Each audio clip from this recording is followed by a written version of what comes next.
السلام عليكم متابعيني الاعزاء، ازيكم عاملين ايه؟ فيديو النهارده يا جماعه عن محطه الرعب، وهي محطه الزهريه بالاسكندريه على خط قطار سكه حديد ابو قير.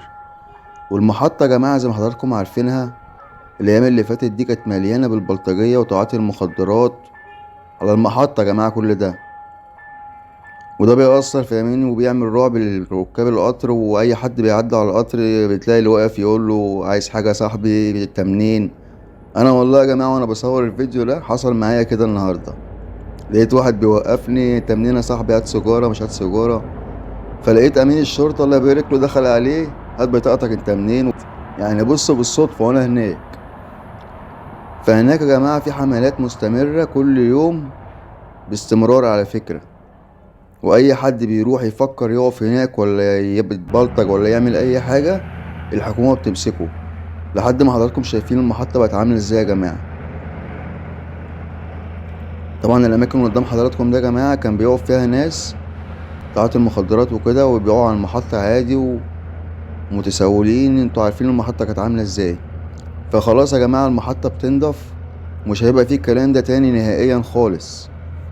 وانا دلوقتي يا جماعة مستني القطر وهركبه وننزلوا محطة بكوس اوريكم برضك الدنيا عاملة ازاي. بس يا ريت باللايك بتاعكم الجميل يا جماعة اللي بيدعم القناة، والاشتراك لو حضرتك مش مشترك في القناة تفعلوا جرس الكل عشان يوصلك كل جديد ان شاء الله.